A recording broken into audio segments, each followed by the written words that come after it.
Представьте, что одновременно падают 10 самолетов. И каждый из пассажиров в каждом из 10 самолетов надеется на чудо, что именно его спасут, что именно ей повезет. 10 самолетов вмещают почти 3500 человек. Эти 3346 человек — это лист ожидания. Люди, которые живут на границе жизни и смерти уже несколько лет, и чьи жизни напрямую зависят от нас и наших решений. Этот лист ожидания — это люди, которые ждут пересадки органа. И большинство из них в Казахстане. Его не дождется. Еще? Угу. Есть.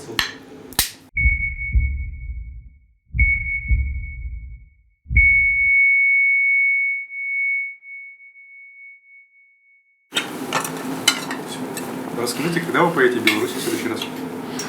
В ноябре 10-го взяла билет. Но, хотя то, что меня в листе ожидания еще не поставили, но, надеюсь, до этого времени как раз и буду там. А так надо каждый раз в 3 месяца ездить, обновлять данные, получается, типирование называется, чтобы совместимость, когда делают, в компьютер вот вбивают вот эти данные и общее состояние человека. То есть человек же может сейчас нормально быть, а потом как, заболеть, и он не подойдет для трансплантации. Поэтому надо обновлять вот эти. Волнение есть, что вдруг вот что-то пойдет не так и в лист не поставят? О, конечно, есть. Потому что уже сколько? 3 месяца прошло, да, а какого-то большого сдвига нет. Хотя изначально говорили, что вот, вы в хорошем состоянии. Я специально же сколько год привожу себя в порядок. То есть... И теперь...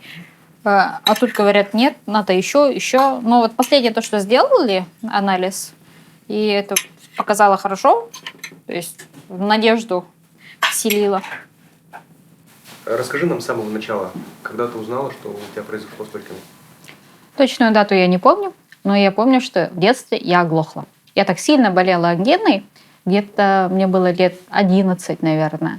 И у меня, мы жили не в городе, а здесь недалеко, села Сабунде, и моя тетя, она педиатр, и она увидела мое состояние и сразу же в больницу оформила. Оказалось, что у меня ангина, которая и перешла, отдала осложнение на почки.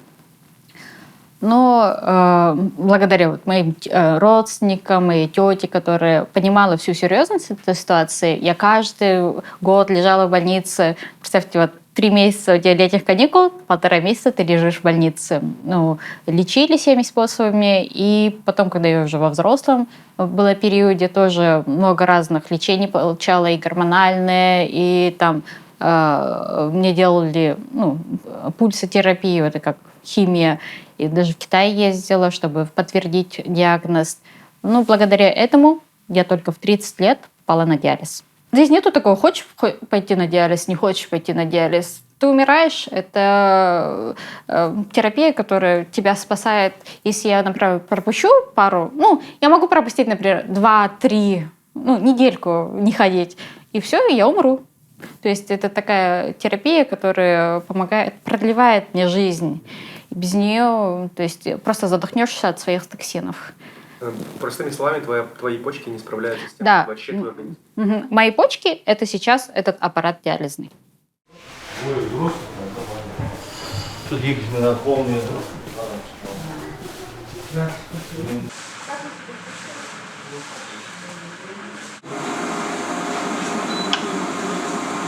Как, у тебя давно такой вес? Это мой неестественный вес. То есть мой вес 39 500. Это вот остальная, это жидкость, которую я набрала за 2 дня. Почти 3 дня, получается, выходные. Мне надо его забить.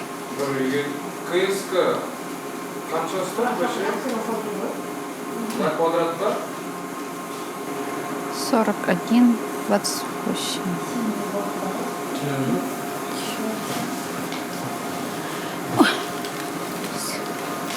Как-то сегодня тепло, да? Не надо надевать, наверное, кофту. Да? Литр 800? Молодец. Сколько будет? Так, литр 800. Давайте 130... Не, 138 у меня сейчас упадет, когда после подключения.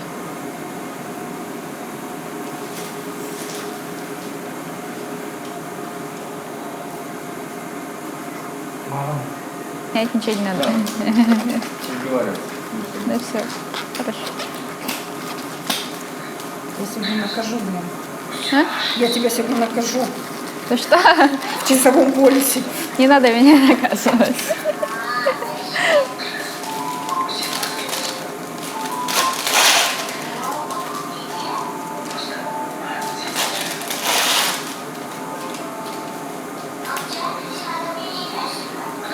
Анара, мне надо вот это Что? ведро класса Б открыть. Другая нора. А? Конечно, больно. Как часто? Получается, через день по 4 часа. Ну, выходит, что я из дома, если где-то 4 выйду, домой где-то к 10 попадаю. Ну, пока приедешь, сама процедура 4 часа занимает. Ну, пока подкрутишься, пока открутишься, пока кровь восстановится вот после. К сожалению, вот диализники, ну и те, кто в листе ожидания, покидает этот лист в основном не после трансплантации, а потому что они не дожидаются. И это вот статистика об этом прям сильно говорит. Вот за эти 10 месяцев, по-моему, 300 что-то такое человек из листа ожиданий вышло, вот, умерло, и это каждый день, можно сказать, один человек. В основном это диализники же. Ну да, сложно. Ну что делать? Жизнь такая. Поэтому надо как рассказывать людям, что мы обычные люди, которые в листе ожидания стоят, не какие-то там, как у нас люди любят говорить, богачи, люди, которые хотят обновить свой там, организм. Мы обычные люди, и из-за того, что нету именно трупной трансплантации, мы вот покидаем этот лист ожидания. Как врач я очень часто сталкиваюсь, да, когда у нас не дают разрешения на вскрытие. На самом деле, вот, например, мы при жизни, когда нам необходимо, мы же соглашаемся на все оперативные вмешательства, да, мы даем разрешение на, ну, там, какую-то операцию на сердце, да, тот же самый аппендицит, скажем, мы готовы всегда, чтобы помочь себе. А почему-то, ну вот, когда человек умирает, в принципе, умершему человеку уже от этого не больно, ему от этого, ну, так скажем, нет ну, никакого влияния на него. Бывает ли такое, что вы с людьми разговариваете, и они говорят, на самом деле мой родственник жив, вы просто хотите его органы забрать? Да, очень часто. Вообще, смотрите, донор же, он лежит на поддержке, мы говорим, это механическая поддержка, он находится на ЕВЛ, его сердце поддерживается ну, лекарствами, да, и некоторые говорят, можно ли пойти посмотреть, да, то есть, естественно, их запускают в реанимацию, они подходят, видят своего родного, да, который дышит на ИВЛ, он еще теплый, это вот часто бывает такое, что он еще теплый, его сердце бьется, то есть, ну, не верят вообще в сам факт того, что их родственник умер. И очень часто сомневаются, ну, в том, что действительно наступила смерть мозга. Поэтому это очень часто бывает. Но она наступила уже. Да, да. Но сейчас у нас чисто технически, вот вы же даже разговаривали, у нас есть все для трупного донорства. То есть трансплант-координаторы, есть у нас единая база, есть медицинский медперсонал, есть больницы, ну, все есть. Но надо повышать как бы уровень образования, уровень осведомленности о донорстве, не только о трупном донорстве, но вообще, что это такое. Потому что у нас люди не понимают, что это такое в общем, что такое трансплантация.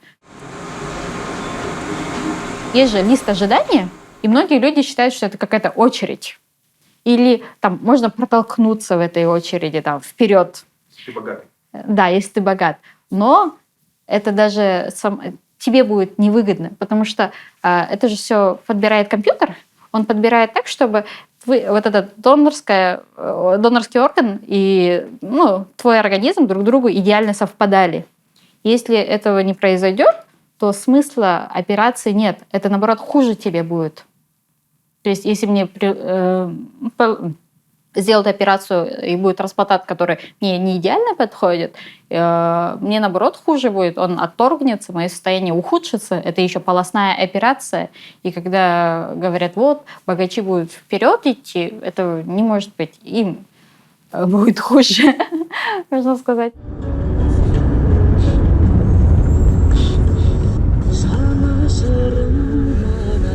Увеличение количества диализных пациентов зависит от двух моментов. Во-первых, количество всегда пополняется. Это естественно, потому что заболевают люди. И второе, то, что они не уходят на трансплантацию, поэтому этот список растет, он не уменьшается. И количество это большое. Где-то около 8 тысяч человек на сегодняшний день на диализе находится. Вы знали, вам на тот момент сказали, что вы будете первый человек в конце? Да. Да, они мне сразу все это сказали, что это первая операция, и что это хорошо, что она первая, то есть это будет, повышенное внимание ко всему этому будет. И ко мне тоже будет повышенное внимание. Со стороны докторов они максимум сделают усилий для того, чтобы она прошла благополучно. Получается, вы полностью доверились? Полностью, без вариантов. Потому что, доктора были и сами уверены, во-первых, очень как-то, что ее мне и передалось, наверное. И другой вариант, что вариантов-то нет. Или полгода прожить со своим и потом умирать с чувством, что ты что-то там мимо пропустил. Или же все-таки ва-банк там, без вариантов. А на тот момент у вас же уже была семья, правильно? Да. У меня была жена на 9-м месяце беременности на тот момент. Я когда уезжал, я сказал, не рожать, ждать меня, я через 2 недели вернусь, и потом будем встречать.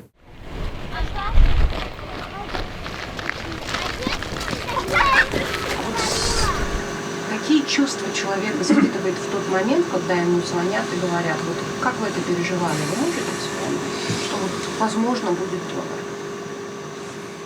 донор? Это, конечно, и растерянность, и волнение, потому что это новый этап жизни же, все же. Как будет дальше, что будет, ты не можешь, никто конкретно точно не может сказать. Поэтому переживаешь сильно, начинается. И, опять же думаешь, что, а ведь проснусь, и вдох будет нормальный, задышу, пробежусь.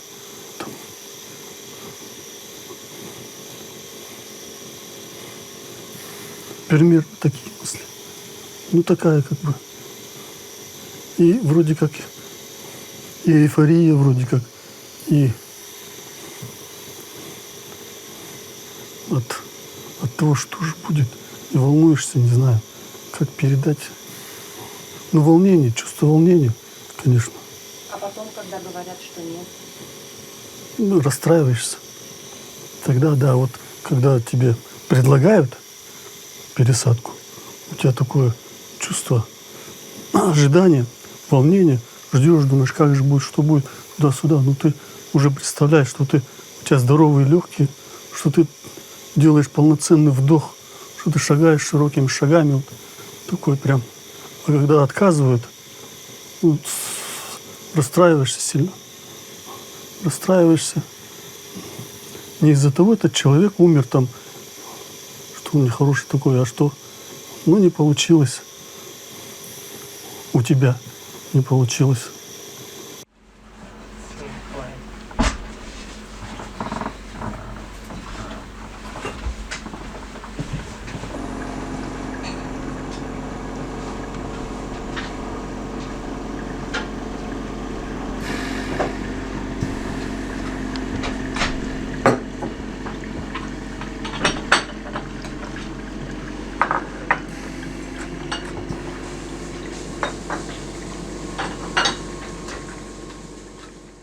Из-за чего отказались? Ну, Родственники отказались. да. Они, видимо, слишком религиозные такие были. Сказали, что без органов не примет Всевышний. Как вы относитесь к этому? Ну, и я вообще отношусь так. Ну вот, как можно сказать, что Всевышний не примет его без органов? Если человек не грешил, к примеру, ничего такого не совершил, как он может его не принять? Да. А тем более, если он пожертвовал свои органы, спас человеку другому жизнь, это вообще салап какой, да, большой? Он по-любому хоть одному спасет жизнь, уже в рай попадает. А наши придумывают вот это всякое невозможное. Я не понимаю вот этого. По своей работе я беседовала и с сотрудниками, ну, с имамами, да, с сотрудниками мечети, и спрашивала их мнение об этой теме. Ислам не противоречит этой теме, то есть вообще донорство органов, оно разрешено. И в исламе, и в христианстве вообще все конфессии, они не против. В Коране написано, что если человек спас хотя бы одну жизнь, это приравнивается к спасению всего человечества. И когда он готовится, он занимается спортом, у него улучшается самочувствие, состояние здоровья лучше становится. Ну, а если когда здоровье лучше, то и как бы у человека какой-то моральный дух такой тоже поднимается. Вот. Ну, это такая маленькая. Я могу вас свозить на новую мечеть, если хотите. Бывали там? Это такая... Что говорят люди, ну, вот, которые образованы религиозно более? У вас же был опыт общаться? Да-да, мы разговаривали и с Думком, и с теологами разговаривали.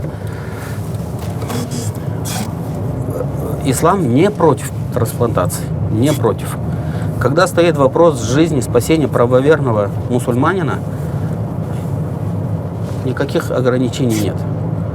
Ну, то есть, именно в вопросах трансплантации. То есть, сама цель донорства и трансплантации – это спасение больного человека. Вот исходя из этого, ислам не против при соблюдении определенных условий. То есть, это не должна быть купля-продажа, это должно быть, ну, как желание человека самого. Не против. У нас сегодня была встреча с Жанибеком, который сердце получил. Это первый, получается, человек, ну, вы его знаете. И он рассказывает, он говорит, одна смерть породила 2 жизни. То есть он сам выжил, и у него еще после этого родился ребенок. Наверное, это основное, что дает вообще силы работать. Это не одного ты человека спас, а спас целую семью.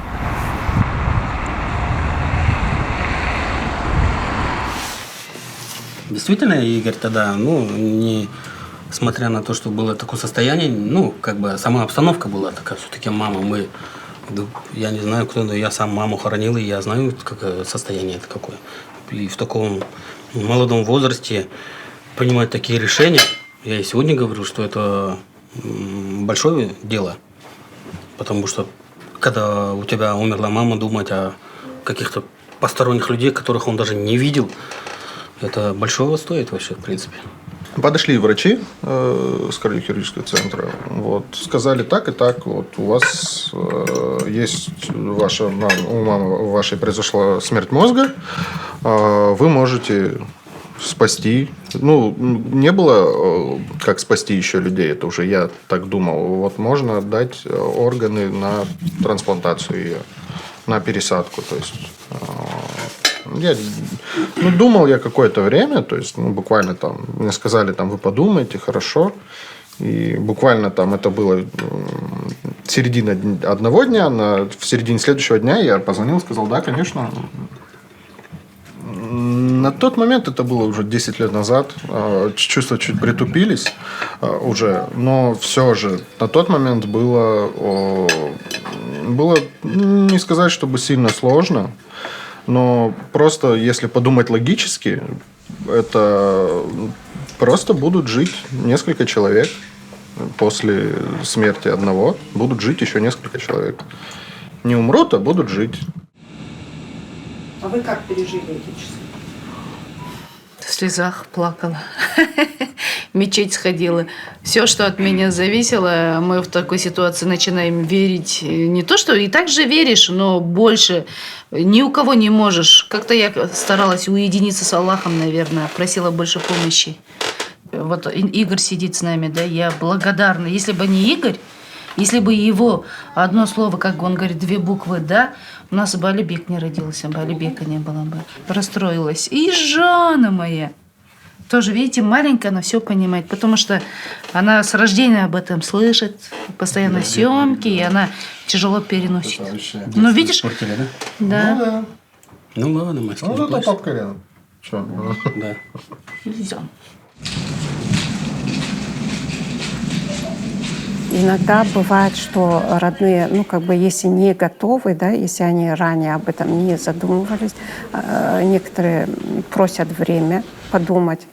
Но время в этом случае у нас ограничено, то есть, потому что пациент после констатации смерти мозга, он может уйти в любое время, и поэтому мы можем дать время там несколько часов. По кодексу каждый человек может сам при жизни оставить свою волю.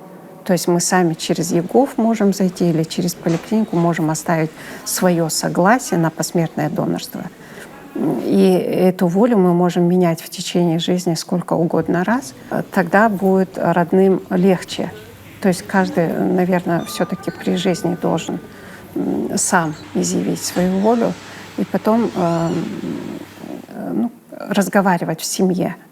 Если люди разговаривают об этом в семье, то они более подготовлены к этой теме и будут знать просто-напросто хотя бы волю другого человека.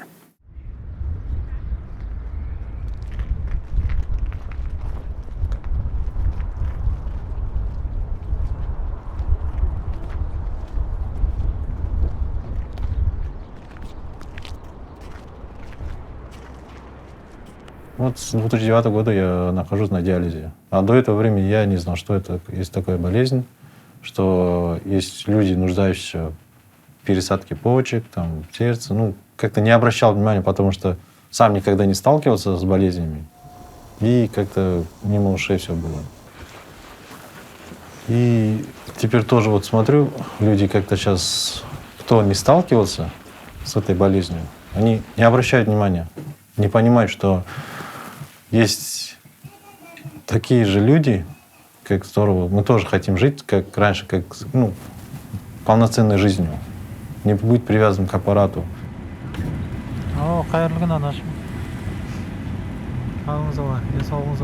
Всем сейчас, кто рядом, я объясняю, что не только мне, там еще другим есть. Еще есть молодые, там есть маленькие, вот матери детства есть там для маленьких детей. 18-летние есть. Сейчас молодеет вот эта болезнь.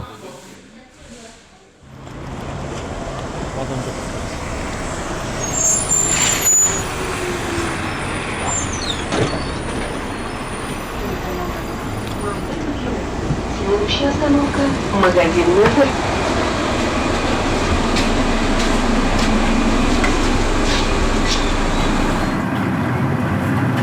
Вот так каждый раз, когда еду обратно, мамке отчитываюсь, тоже переживает. Маме Ну как, звоню, узнаю, что как, говорю, еду. Потом, когда выхожу, я вот вышел, сажусь на автобус, еду. Да. А то она у меня человек впечатленный чересчур, переживает по всяким. Остановка торговый центр Бахус. За это, чтобы она не переживала постоянно. В курсе держи ее, что все хорошо.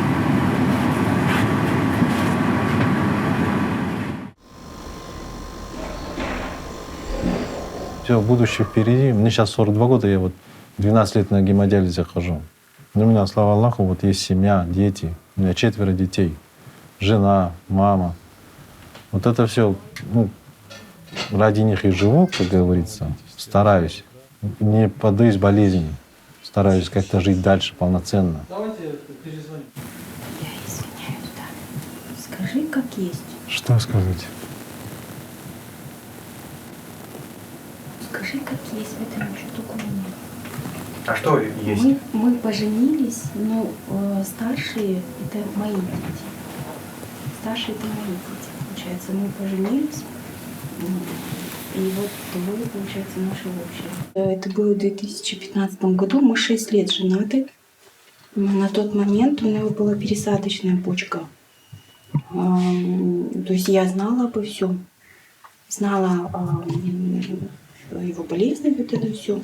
Нас чувства. Это все. Мы полюбили друг друга, поэтому поженились. Вы не побоялись? Нет.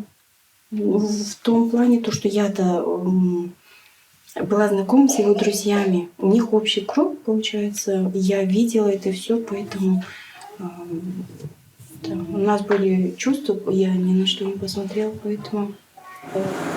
Буквально за 2 месяца уже человек 5-6 из старых, кто ходил, 15-16 лет, нету их сейчас. Они так и не дождались очереди операции, пересадки.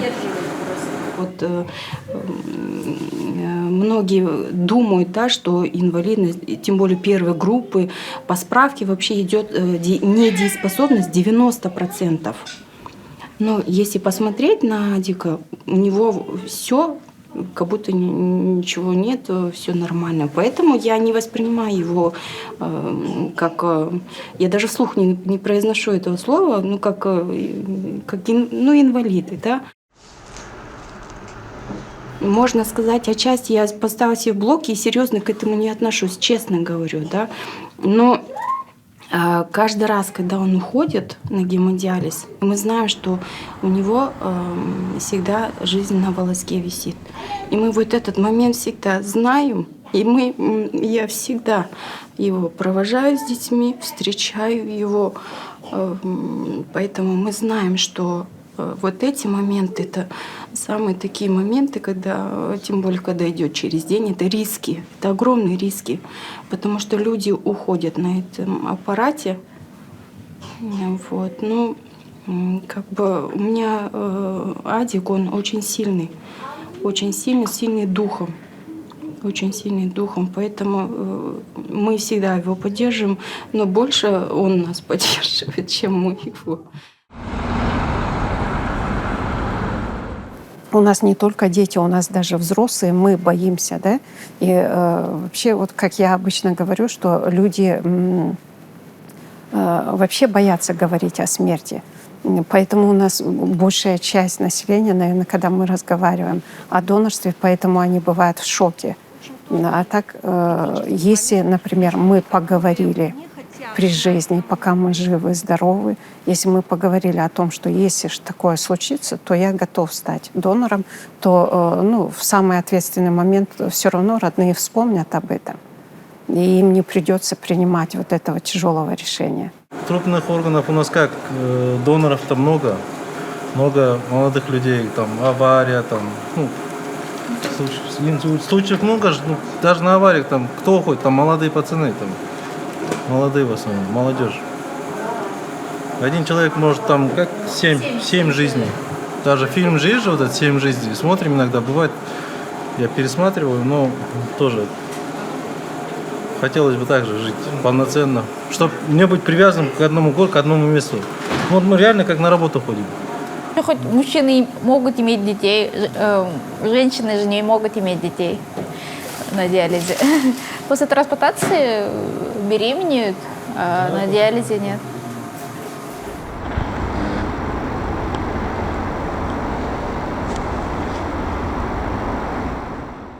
Если такая операция от родственного, пожалуйста, хочешь, на этой неделе еще будет операция. Можем там... СМИ могут пойти, да, если есть разрешение. Но когда посмертное, это было за этот год всего 4-й донор. 2 в январе, 13-15 января, 1 в сентябре в начале и 1 в ноябре. И это супер редко, да? Это очень редко. Если, например, в 2017 году у нас было больше 30 доноров, это больше 130 операций за год, то сейчас вот 4 донора за этот год. Почему снизилось? Начиная от дела хирургов в Актубе, когда их обвинили в незаконной трансплантации, они действовали по закону.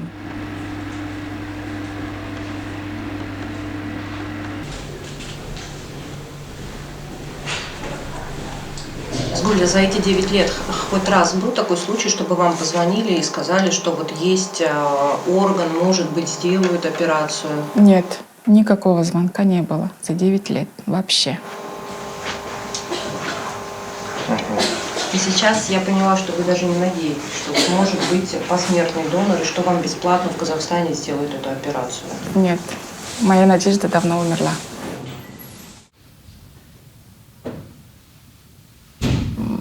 Очень трудно это принять, то, что ты все уже, у тебя почки отказали, у тебя дают первые группы инвалидности, шоковое состояние. Потом я вообще не принимала первые 2 года, наверное.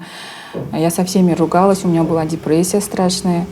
Но после 2 этих годов я уже как-то привыкла и свыкнулась, потому что реально, если я когда не хожу на диализ, мне плохо, состояние такое ухудшается.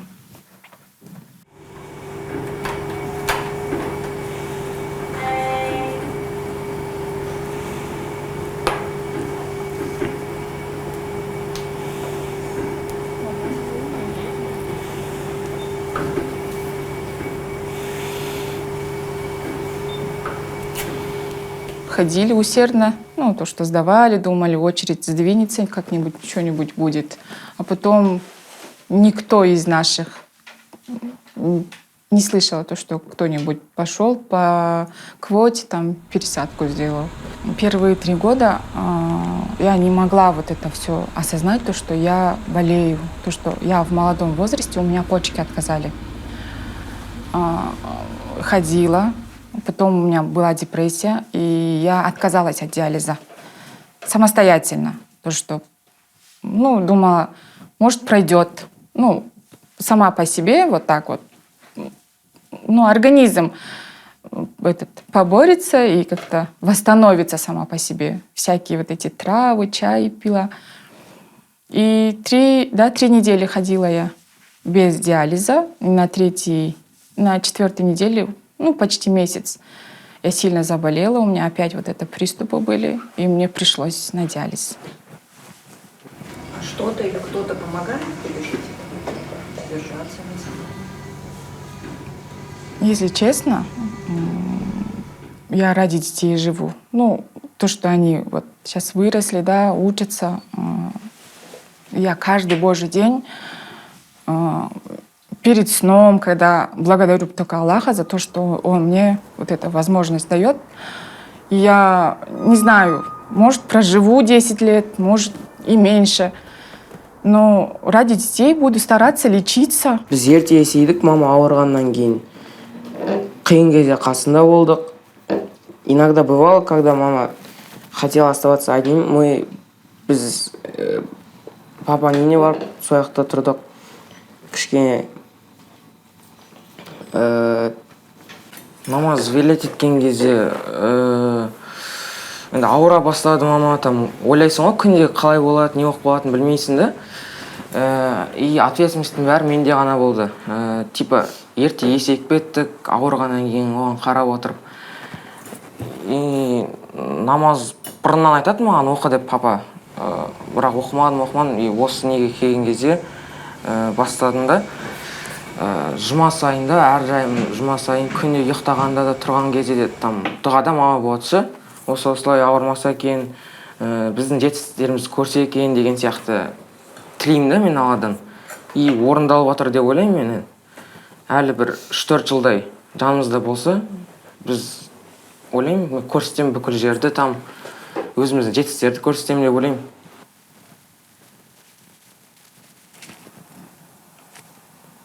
Мечтаю просто, чтобы мои дети выросли, поступили учиться, и чтобы, честно сказать, чтобы у них ничего не болело. Потому что я сама прошла этот путь. И главное, чтобы у них все хорошо было. А если не для них, то для себя? Что бы вы хотели? Для себя прожить 20 лет. Без диализа? Да, без диализа. Без? Что вы им говорили? Ну, говорила то, что если вдруг завтра со мной что-то случится, ну, не дай бог, старшему сыну, конечно, не младшему, а старшему, то, что они были ко всему готовы.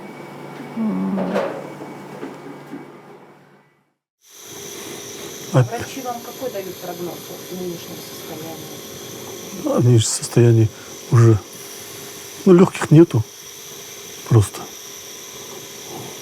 Поражены полностью. Я тут как-то держусь еще, не знаю почему. У меня жена вот держит меня, не отпускает. Скорее всего, Всевышний ее любит и держит меня. Если бы не она, не супруга, я бы уже второго коня уже зарезали бы. Это как бы словами не передать, как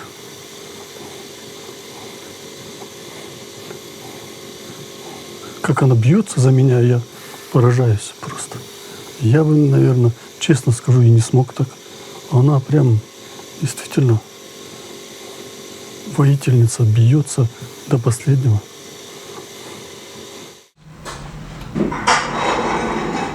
Вот я с одной девушкой разговаривала, говорю, почему ты не объявляешь сбор? Почему ты, она молодая, и 29 лет, почему ты не двигаешься? Она говорит, я стесняюсь, я алам, говорит.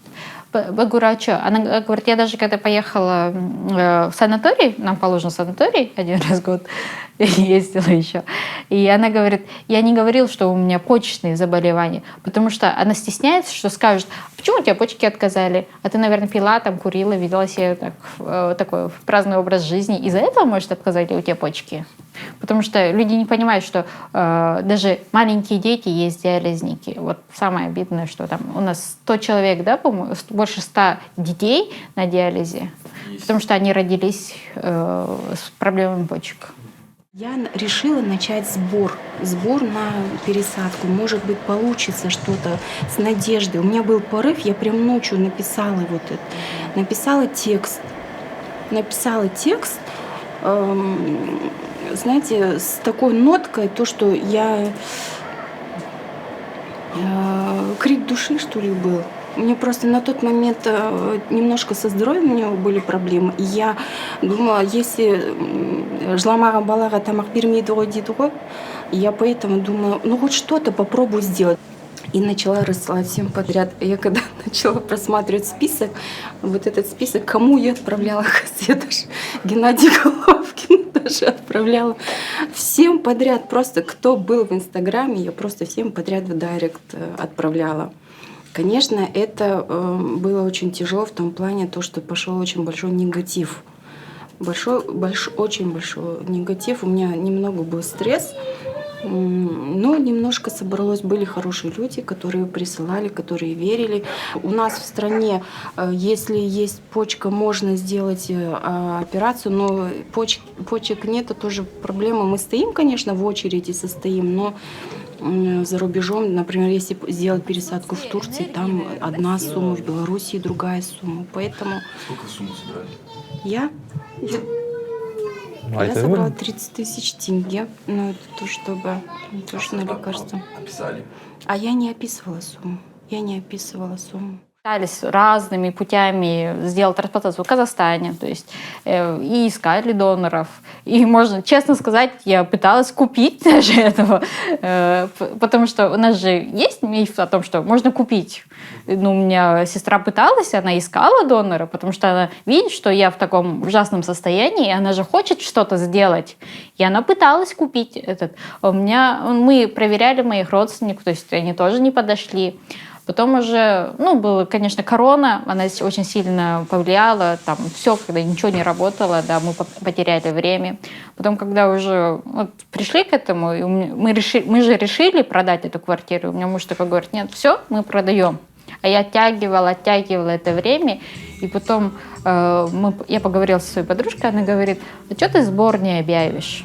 Хоть, может, какую-то часть. Мы не ожидали, что мы соберем всю сумму. У меня телефон не смолкал. И не только там отправляли мне деньги, люди звонили с разных городов.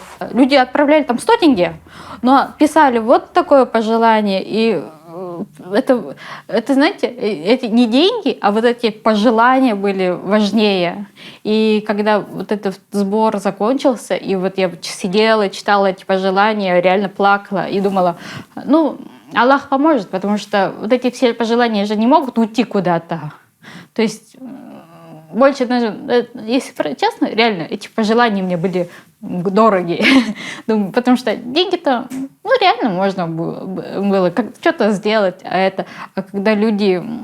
Я услышала вот эти пожелания, и думала, значит, я не такой плохой человек, что даже чужие люди, они желают мне здоровья, желают счастья и хотят, чтобы я выздоровела.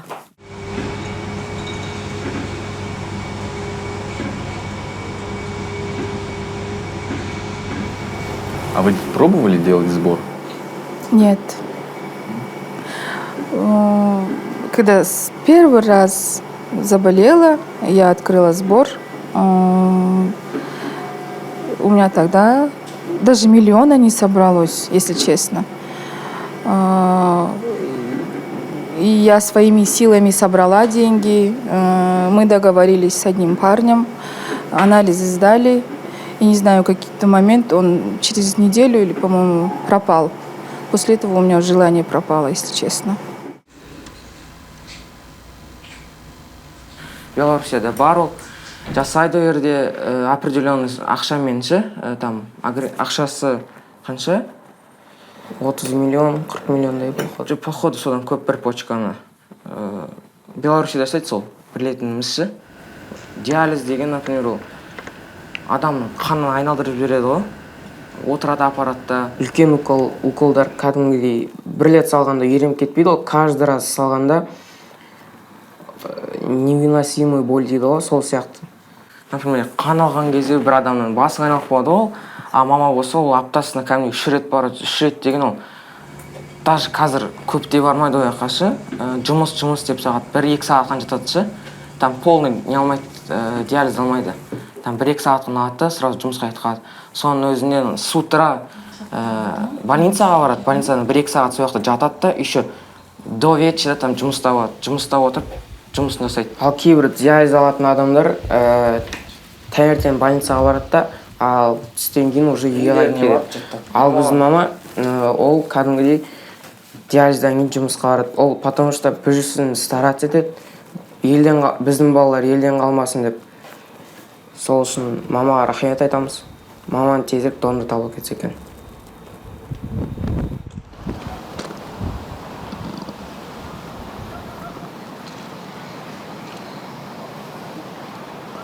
Чтоб мне не приходили, ой, бай, там, когда больше говорят, то что, ой, это трудно, это еще что-то, у тебя жалость появляется у людей, и как-то ты себя, ну, как сказать, я себя плохо чувствую, как будто я реально инвалид первой группы, то, что у меня все уже, никаких надежд нет.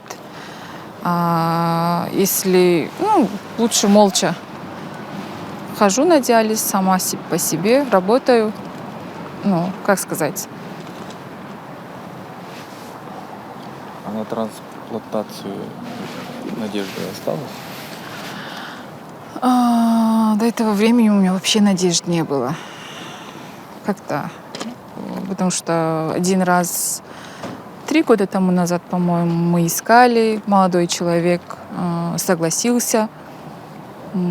Потом как-то у нас, не знаю, не сложилось.